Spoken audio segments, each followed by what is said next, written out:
¿Cuál es la forma que ha encontrado Luis Brito García para escribir? La escritura es un deporte de alto riesgo. La serie de trastornos que ha producido la escritura, bueno, Homero era ciego, Luis de Camões, el de la Jerusalén liberada, era tuerto, Jane Joyce era cegato, Jean-Paul Sartre era visco. Ya eso es una prueba que es un deporte de alto riesgo. Hemingway estuvo a punto de perder una pierna porque se metió de asomado en la Primera Guerra Mundial cuando tenía 17 o 18 años. No crean que la escritura es una profesión recomendable. Es decir, los escritores o tratan de asesinarlos o de matarlos o sufren accidentes o tienen mala salud. Es lamentable la mayoría que se han muerto de tuberculosis o de otras enfermedades peores, ¿no? Pero verdaderamente un escritor con buena salud, yo creo que eso es el único caso, ¿no? Pero por ahí me están buscando para corregir eso.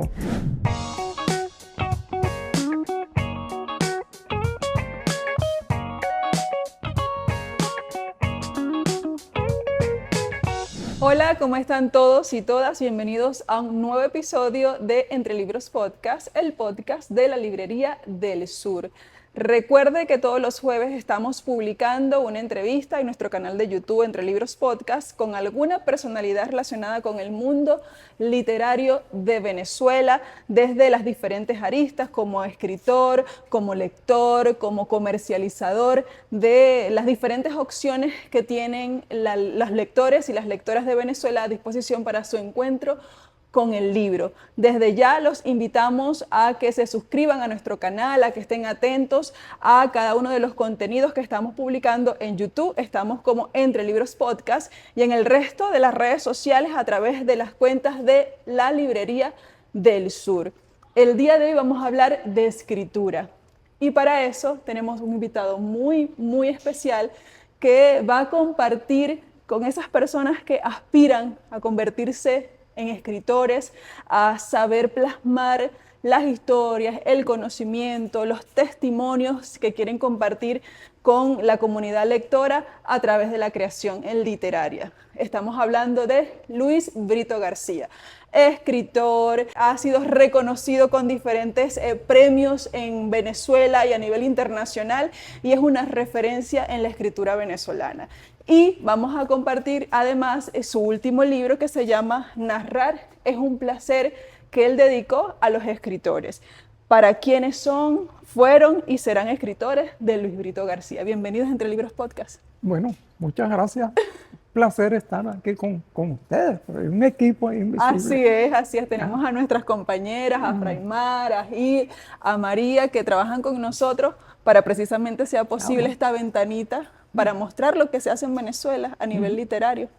Y vamos a hablar de Narrar es un placer.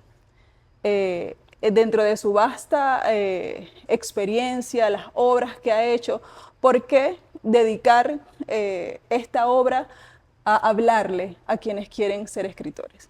Bueno, porque en una que otra oportunidad yo he estado de facilitador, lo llaman ahora, de esa cosa llaman un taller literario. Es decir, Así es. la literatura se hace un poco como se hace un mueble, como se hace un edificio. No es una cosa de magia, ni de que se haga diciendo tonterías en un botiquín, una cosa así. No, es un trabajo. Entonces, yo pensé reunir allí un conjunto de experiencias, una que otra propia, pero la mayoría de los escritores más notables del mundo sobre cómo lograron hacer escritos que le interesen todavía a una gran cantidad de lectores. Y entonces, bueno, allí expongo toda una serie de cosas. En realidad todos somos escritores, todos somos creadores, porque para mí el origen de toda la creación es una ceremonia que todos y cada uno de nosotros y los que nos escuchan realizamos todas las noches, que es el sueño. La gente dice, no, a mí no se me ocurre nada. No, pero es que todas las noches hay una obra extraordinaria que crea la gente que duerme. Más o menos la tercera parte del sueño es soñando, del dormir es soñando. Entonces, mira, allí narras una historia, creas una serie de personajes, eres vestuarista porque aparecen vestidos según te dé a ti la gana. Así es. Eres también escenógrafo Ujú. porque tú creas los ambientes más extraños del mundo, más curiosos del mundo. Y entonces, y hay una historia que además es sumamente original, pero la mayor parte de veces es surrealista. Uno puede en los sueños volar, Ujú. puede nadar océanos sin el menor problema, eh, cometer las locuras más grandes del mundo. Entonces, para mí, el origen de las artes que tienen que ver con la palabra está en el sueño.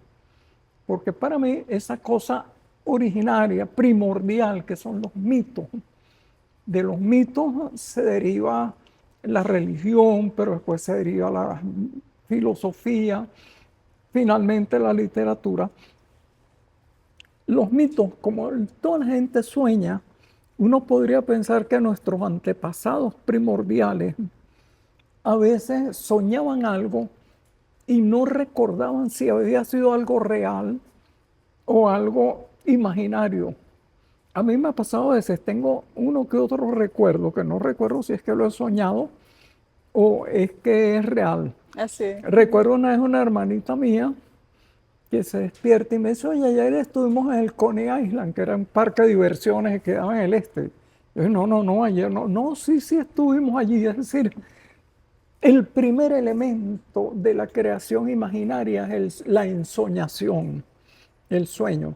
Y Ujú. entonces de allí deriva absolutamente todo. Entonces, todos y cada uno de nosotros al dormir soñamos. Entonces, esa es una primera expresión tan importante que los psicoanalistas han creído que de allí se deriva en realidad el mapa de lo que es nuestro ser. Alguna gente, hay cantidad de trabajos literarios dedicados al sueño, relatos de sueños, etcétera. Entonces, a partir de eso, lo que hay es que atreverse, diría yo. Es decir, pues la gente empieza a escribir y dice, caramba, ¿cómo? No, hay que comenzar, mira, aunque sea describiendo un objeto, describiendo un paisaje, describiendo una persona. Y hay que esforzarse. Yo recuerdo la primera página que yo traté de redactar, aquello era, tendría como 13, 14 años, aquello me costó, pero un mundo. No, no he mejorado todavía, cada página que uno escribe es verdaderamente un parto, pero a partir de eso se puede ir adquiriendo cierta soltura y además a veces mejorar la calidad del escrito, que eso depende mucho de la práctica. En una obra de Ramón de Valle Inclán en que aparece como personaje Rubén Darío habla con otro personaje de la pieza de teatro y dice, no, que tengo unos versos. Y le dice, bueno, Rubén, recítamelo. Y entonces dice, no, todavía son monstruos. Es decir, son versos que ha comenzado, pero necesitan una gran pulitura. Ujú. Yo reúno allí decálogos de diversos escritores, casi todos los escritores se ponen a pontificar y a decir, se debe escribir así, la mejor forma de hacerlo es esto, el otro. Pero hay un ¿Cuál es la gran... forma? ¿Ah? ¿Cuál es la forma que ha encontrado Luis Brito García para escribir? Bueno, mm, primero es un vicio, esa es una cuestión que crea adicción. En realidad, no hay profesión más ingrata con sus excepciones que la de escritor. Todo el mundo cree que la gente debe escribir gratis o dictar conferencias absolutamente gratuitamente. Usualmente son incomprendidos, se los vienen a comprender después de muertos, cuando ya son verdaderamente, ¿no? Como dicen, oye, si me van a hacer un homenaje, háganmelo ahorita, o una cuestión de esa, pero después de muerto. Y la mayoría de los escritores fueron incomprendidos en su época. Muchos fueron perseguidos, otros fueron quemados, además. También, así Todo es. tipo de cosas los han metido en prisiones. Dígame, José Rafael Pocaterra. Gran parte de la literatura venezolana se puede resumir en La Rotunda, que era la prisión de los presos políticos de Gómez, donde ahorita está la Plaza de la Concordia. Bueno, allí pasaron por La Rotunda José Rafael Pocaterra, Leoncio Martínez, Francisco Pimentel, Rufino Blanco Fombona. Y si te sigo la relación, mejor no sigo porque todos los noveles Se van a arrepentir, no van a querer se van a escribir arrepentir. entonces. No te digo los que estuvieron presos con Pérez Jiménez o se tuvieron que ir del país. Entonces, es un vicio, crea adicción, e intenta crearle adicción a los lectores para colmo, contagiar la cosa. Es decir, no solo que yo estoy adicto a escribir, sino el deseo de uno, como en toda relación amorosa, es que sea compartida. Y entonces volver adicto al lector, y a veces sucede, hay lectores que se vuelven verdaderamente adictos de la lectura, y eso acaba mal porque gran parte de ellos quieren ser escritores también, con todas las consecuencias terribles que eso puede tener. Ahora, dentro de ese conjunto de consejos o mandamientos o perspectivas, hay muchas que me llaman a mí la atención. Por ejemplo, ¿Cómo Hemingway, cuáles? que era por cierto un tipo que vivía borracho casi toda su vida. Él decía, escribe borracho, edita sobrio. No es que él escribiera borracho, él se paraba en la mañana y se ponía con la máquina de escribir en una cómoda a trabajar, pero cuando tú estás escribiendo vas a darte la mayor libertad. Es decir, no darte cuenta si repites una palabra, si el adjetivo está sobrante, si hay falta de concordancia, no. Y después, Que fluya. eso equivale a la ebriedad, es decir, deja el flujo libre, era muy recomendado por los surrealistas, y después edita sobrio, es decir, porque hay dos momentos en la escritura, la gente cree que uno escribe y ya está. No, uno debe después pasar la tarea terrible de releer aquello que hizo, que a veces para los pelos de punta, Dios mío, ¿cómo puede? Y entonces empezar a tachar. Rudyard Kipling, un gran escritor, el autor del libro La jungla, King, etc., él agarraba con un pincel grueso y tinta india y empezaba a tachar, y metía eso en una gaveta, lo derrapa, o sea, mucho tiempo lo leía y encontraba que todavía había cosas sobrantes, empezaba a tachar y tachar y tachar, hasta que llegaba al extremo de que ya decía, no se puede quitar una palabra más. Ahora, el problema era que a veces uno se puede pasar en las tachaduras. Dicen que las últimas obras de Kipling eran literalmente esqueletos, de tan sóbria que Faltaban era la cosas allí. narración. Sí, fíjate, eso tiene que ver con dos cosas adicionales de estos escritores. Hemingway decía, el mueble más importante en el despacho de un escritor es la papelera. Es decir, porque hay demasiada cosa mala que uno escribe y entonces uno tiene que tirarla a la papelera. Hemingway no los apretaba y los tiraba, sino que agarraba noblemente y los dejaba caer así, para que tuvieron su vuelo, y Kipling los tachaba. Pero yo diría, siguiendo Kipling, que el otro mueble importante es la gaveta. No escribe una cosa, y a menos que sea lo que los comunicadores llaman la hora del cochino. Y uno tiene que tener eso redactado porque si no, el día siguiente refritos para un órgano fuera de la hora del cochino, la gaveta. Es decir, verdaderamente señala si hay alguna excelencia en el texto y si hay una serie de cosas sobrantes. Entonces eso inmediatamente se corta. Bueno, esos son problemas de la pelea del escritor con lo imaginario, pero es una pelea que la vivimos todos cotidianamente, vivimos en un mundo de ficciones. Hay una cantidad de cosas en las que creemos que son a lo mejor palabras. Creemos, por ejemplo, en el amor ideal, la amada perfecta, y quién sabe cuántas cosas más que no nombro para no crearme enemigos. Bueno, el escritor, además, es un tipo honrado porque la mayor parte de los que andan por allí dicen que lo que ellos venden es verdad. El escritor tranquilamente dice, no, yo lo que le estoy vendiendo a usted es una fantasía.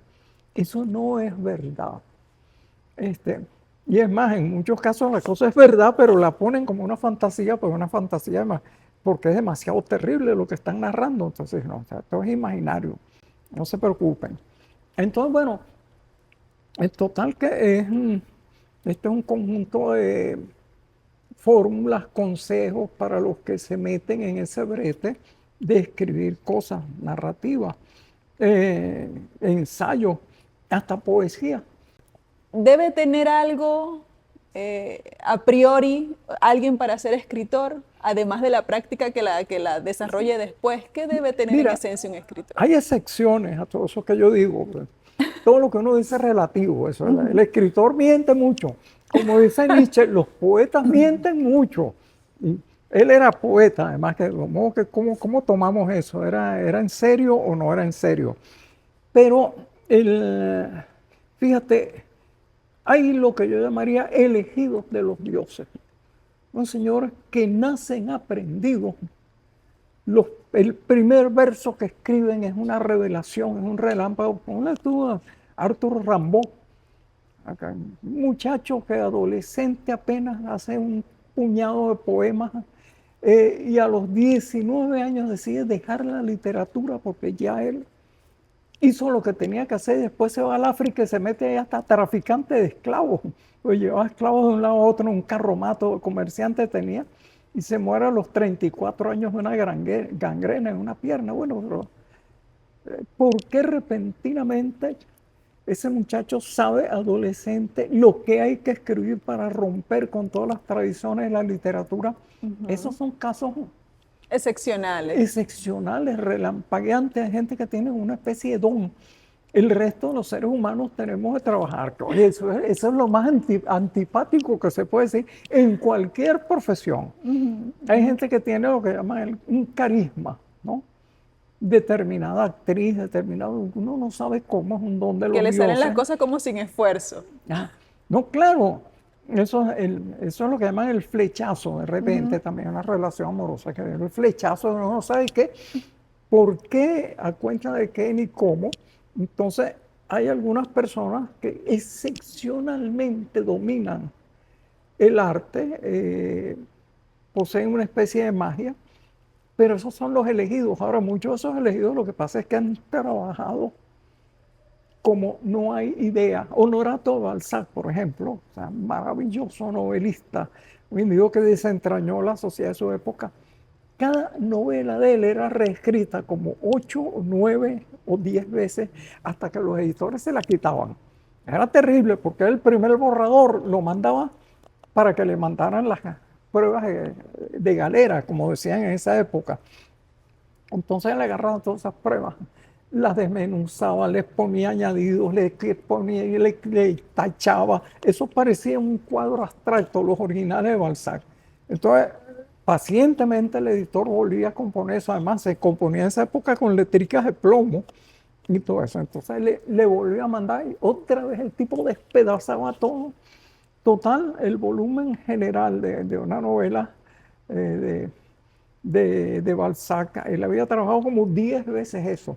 Y antes de eso, cuando él era anónimo, antes de los 30 años, escribió una pila de novelas muy malas, así en literatura de cartel.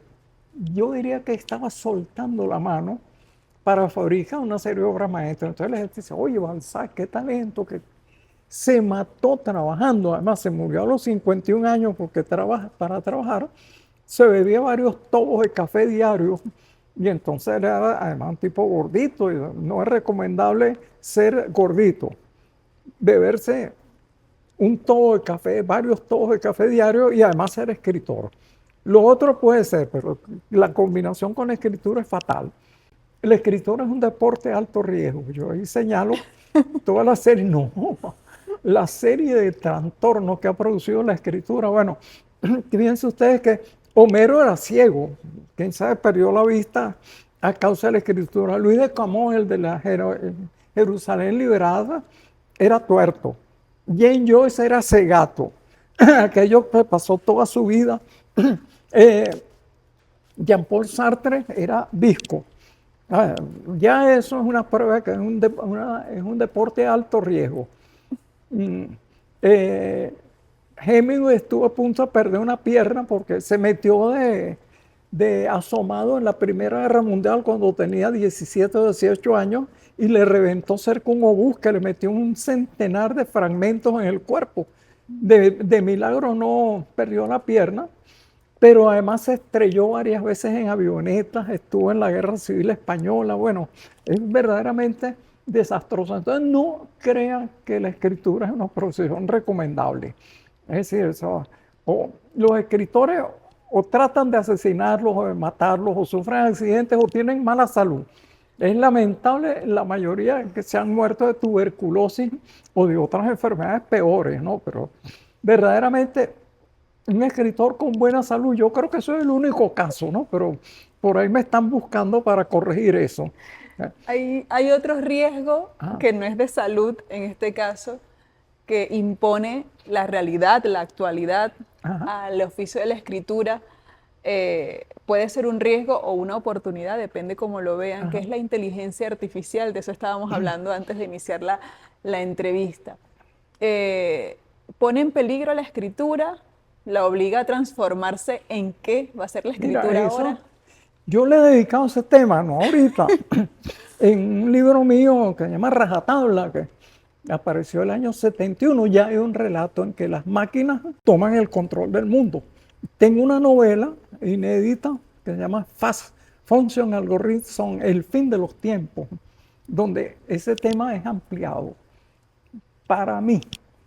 Es decir, ya las máquinas tienen el control del mundo, porque los algoritmos que dominan las finanzas, que es lo más importante, las cotizaciones de mercado, las concentraciones de capital, eso lo manejan las máquinas. En la bolsa, las decisiones que hay que tomar sobre tales o cuales acciones o la concentración de capitales se tienen que tomar en milésimas de segundo.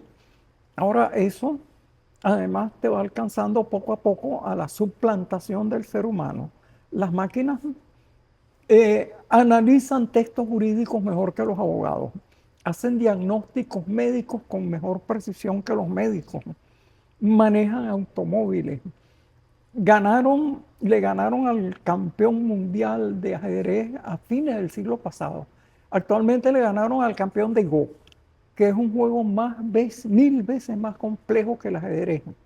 Entonces, la gente te dice, bueno, pero es que esos textos que redacta el chat GPT son unos textos así medianos y demás. Ahora, ¿Qué piensa usted de eso? el problema es el siguiente, la inmensa mayoría de las personas no puede redactar un párrafo que tenga sentido. Es decir, que sea presentable, por así decirlo. Y mucho menos diferenciar. Te presentan dos textos y no sabes cuál está hecho con inteligencia artificial Bueno, o cuál viene de la inteligencia humana. toda esa problemática tiene que ver con una cuestión de Alan Turing, que lo llaman el test de Turing, ¿no? Había un juego mediante el cual una persona escribía un texto y lo sometía a consideración en un salón. La gente tenía que decidir si era un texto escrito por un hombre o una mujer. Era complejo. Turing, sin embargo, extrapoló eso y dijo que si un texto que había escrito una máquina, los receptores no podían saber si lo había hecho una máquina o un ser humano, era que esa máquina era inteligente. Y además, ahorita para tú saber si una cosa está escrita con una máquina de estas inteligentes, tienes que utilizar otra máquina. Ahorita es un problema con los profesores que le ponen trabajo a los estudiantes, porque para saber si ese trabajo fue redactado de manera apropiada o espontáneamente o con una máquina, tienen que utilizar otra máquina y llegamos al llegadero. Es decir, producen textos que es sumamente difícil saber si son producidos por una inteligencia artificial o por una verdadera. Y para discriminar tienes que ir a la máquina. Ahora, ya actualmente cerca del 40% de los puestos de trabajo en el mundo están ocupados por máquinas. ¿Qué va a suceder dentro de una década, 2 décadas, 3 décadas? Ahí hay dos soluciones. O adoptamos la utopía. Oscar Wilde decía que la gente no tenía por qué trabajar. Lo dice a finales del siglo XIX. La gente no tiene por qué hacer oficios repetitivos, absurdos, cansones, aburridos, porque eso lo tienen que hacer las máquinas. Las máquinas deberían asumir todos esos trabajos y los seres humanos dedicarse a su verdadera función, que es disfrutar de la vida, cultivarse, gozar de las artes, ser creativo o simplemente vivir. ¿Por qué no? Ahora, la otra solución es que adoptemos la del capitalismo. Es decir, si un ser humano produce menos que una máquina, además la máquina trabaja 12 horas los 7 días de la semana sin descanso, Ujú. no No, forma no sindicato, tiene días libres, no no hace pide huelga, horas extra. no hace huelga, no tiene problemas de trabajar horas extras porque trabaja las Claro, no hay que 24 horas pagárselas del así. día, etcétera. Entonces, en ese sentido es obvio. Para el capitalismo, fíjate, actualmente, me gusta repetir esas cifras, son terribles. 1% de la humanidad posee más de la mitad de la propiedad del planeta, 1%. Y un 10% de la humanidad, 10%, posee 80% de toda la propiedad del planeta. Cuando la inmensa mayoría de los trabajos, casi todos, puedan ser hechos a través de máquinas, ¿qué va a hacer de nosotros? En una solución capitalista, es decir, las máquinas son más eficientes, consumen menos recursos que los seres humanos, entonces ahí vendría la solución final de la humanidad. Te repito, he escrito varios textos sobre eso con la intención de equivocarme, pero espero que no. Una escritora japonesa tenía que ser que presentó una novela y se ganó un premio con una novela escrita con inteligencia artificial. Fíjate en qué estamos. Pues, es decir, las cosas más audaces de la ciencia ficción se están haciendo realidad. Es un género que a mí me gusta mucho por lo imaginativo, pero no es una imaginación ociosa, es una imaginación fundada en hipótesis posiblemente certeras, y es escalofriante la cantidad de logros que se han notado. Todas esas historias sobre el dominio de la humanidad por máquinas tienen una verosimilitud tremenda. Haciendo toda esta reflexión sobre la utilización de las máquinas, ¿utilizaría Luis Brito García la inteligencia artificial para escribir? No, hasta ahora no. Hasta Ni ahora quiere no, hacerlo. yo no he consultado el chat de PT, pues es una cosa como ponerse tú a usar la huilla, esa cosa que da un poco de miedo, a pesar de que uno no cree en eso. Yo conozco, tengo un repertorio de técnicas de todas las artes ocultas, porque tienen que ver con el imaginario. Leo, leo baraja española, leo todas las versiones del tarot de Marsella, I Ching, las runas, el libro de las runas también, tengo todas las runas. Todo eso es interesante como mecanismo de movilización del imaginario, pero me da una especie de terror. Y si de repente manejando eso tú encuentras con algo que no puedes explicar. Es decir, y bueno, una amiga de repente me dijo, bueno, vamos a ver qué dice de Borges. Claro, es muy fácil reunir unos párrafos sobre Jorge Luis Borges, pero dime un cuento. Yo le dije, bueno, El Sur.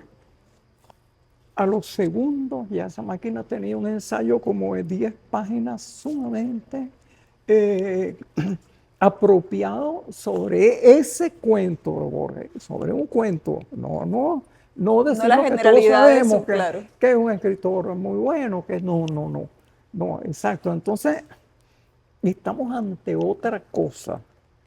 Es decir, es impresionante, uno no sabe si cuando llegue eso que llaman la singularidad, es decir, que la máquina verdaderamente tenga conciencia de sí misma y decida qué va a hacer con la humanidad. Es decir, estamos ante ese momento crucial de la historia. Es tremendo. Bueno, te repito, tengo una novela sobre eso, pero no encuentro una forma de que no sea catastrófica.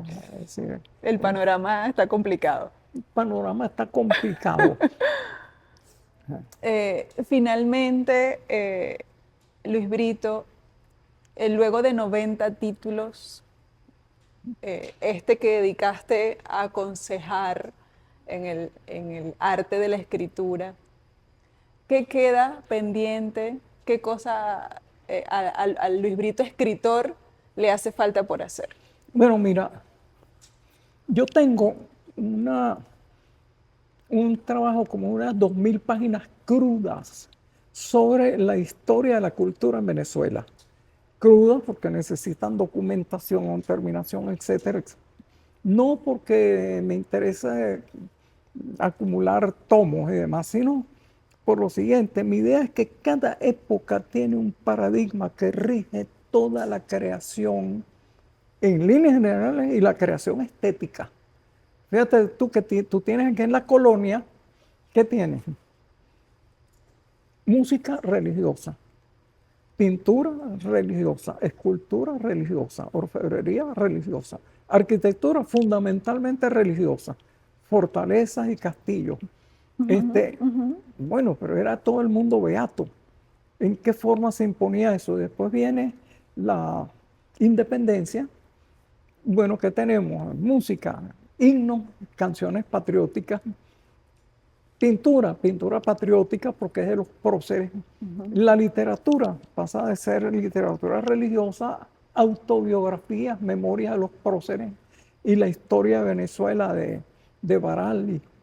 Entonces, estoy tratando de ver en qué forma las modificaciones en la vida real de la comunidad. Empiezo con las comunidades originarias y el mito de lo que hablábamos. En alguna forma rigen eso que llaman los alemanes el espíritu de los tiempos, ¿no? Y entonces crea para cada época una especie de fisonomía propia en la creación en diversos campos, porque tú ves que lo que pasa en la política tiene que ver con las artes, y lo que pasa en las artes tiene que ver con la filosofía, etcétera. Entonces, es la idea de completar ese mosaico inmenso.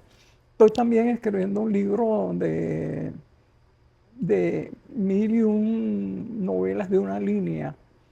Es decir, porque cada vez me encanta hacer más concentrada la escritura. El microrrelato, ¿no? Yo estoy haciendo microrelatos desde muchacho y resulta que ahora es la forma dominante porque TikTok de repente te trae una película como en 8 segundos, 9 segundos. Entonces, bueno, ¿por qué no hacer novelas de una línea? Pues, entonces, tengo ese libro y tengo la tentación de una autobiografía que no le...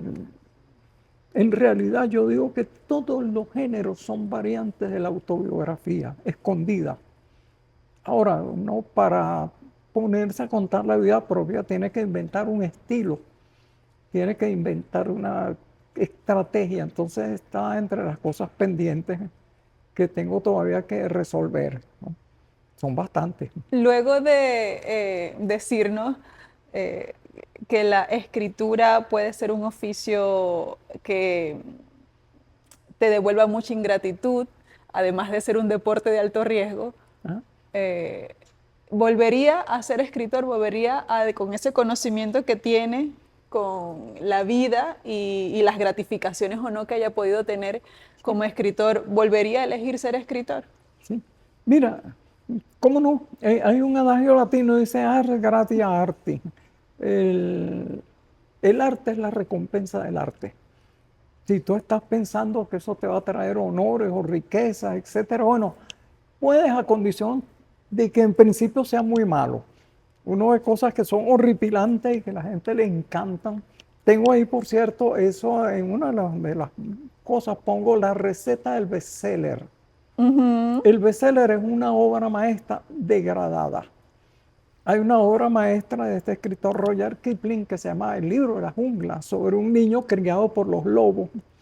Bueno, hubo un canalla que se copió eso y lo llamó Tarzán de los monos.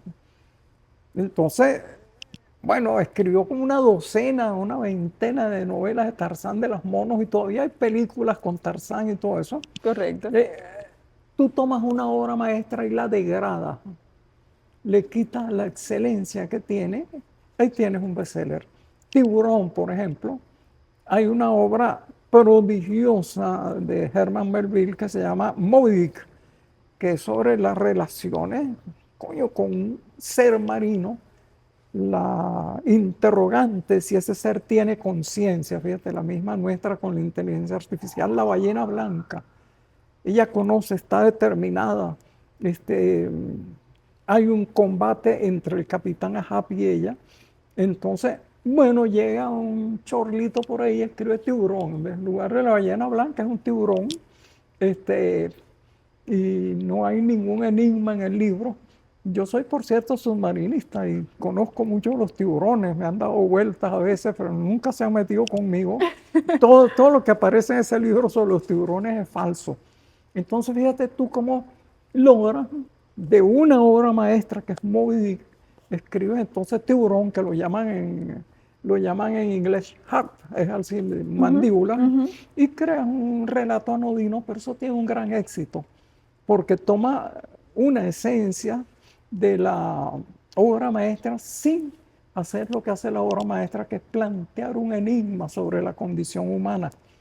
Toda obra maestra te toca el centro de la existencia, la justificación potencial de la existencia. Tú tomas una obra maestra, le quitas eso, haces un bodrio.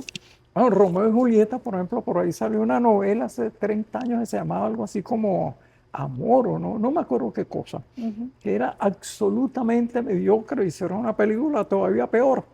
Entonces, es una fórmula para el que quiera hacer fraude, pero en la literatura no caben fraudes. El lector sabe si una cosa es buena o mala. A veces hay A veces equivocaciones, sí. equivocaciones terribles.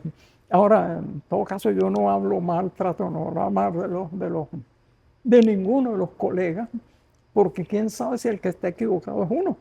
Y uno piensa mal de cierta obra y resulta que es una obra maestra. En todo caso, pensando en los desvelos, el cariño, el amor con el que alguien ha escrito algo, da como dolor denigrarlo, decirle que no, que eso no sirve. Por eso, de las pocas cosas que casi no he hecho es crítica literaria, por no meter la pata condenando algo que pudiera ser sumamente bueno. Además, tengo mejores cosas que hacer, que escribir las cosas mías para que los críticos hablen mal de ellas. Además, los críticos tienen también necesidad de vivir y su cuestión Hay de que vivir. dejarles trabajo un poquito. Fíjate tú también que los papeles literarios, casi todo lo que tiene es crítica literaria. ¿Cuándo has visto tú aquí en Venezuela donde sea un papel literario en suplemento, que tenga creación, que tenga relatos? Poemas a veces admiten una cosita así como apenados, así pero no, los papeles literarios que tienen es crítica literaria. Entonces hay que dejarles a ellos también su campo, porque bueno, algunos lo hacen de manera genial, otros no tan genial, pero no me voy a meter con ellos, porque un escritor es peligroso. Sí. No, entonces con los críticos, eso es terrible. Vamos a dejarlos quietos. No, déjalos quietos, son muy importantes. Bueno, muchas gracias Bueno, por estos minutos que le he dedicado a la audiencia de Entre Libros Podcast. bueno, muchas gracias a ti, a todos ustedes, a las damitas invisibles que tienen ese equipo técnico allá, que yo a cada momento miraba para allá por tratar de Ahí captar más están, a ahí ella. están. No vaya a pensar que estaba buscando la inspiración, o mejor dicho, quizás sí la estaba buscando, pero exacto. Y además a esos otros que llamaba Arturo Larbetti, amigos invisibles, que son todos los que ven un programa como este. Okay, muchas gracias. Y bueno, estuvimos conversando con Luis Brito García, dramaturgo, narrador, ensayista, que vino a conversar con nosotros sobre su visión sobre la literatura, la escritura, a propósito de esta obra maravillosa que se llama Narrar es un placer, que fue editada por Hermanos Badel y por Ediciones La Iguana, que pueden conseguir aquí en las librerías del sur y que esboza lo que ha sido la escritura para Luis Brito García y otros escritores también, y tiene como título Narrar es un placer para quienes son, fueron o serán escritores. Le damos gracias a nuestro invitado del día de hoy por todas las reflexiones que nos compartió, y a ustedes, como siempre, nos despedimos invitándolos a que nos acompañen en una nueva oportunidad cuando sigamos conversando aquí entre libros.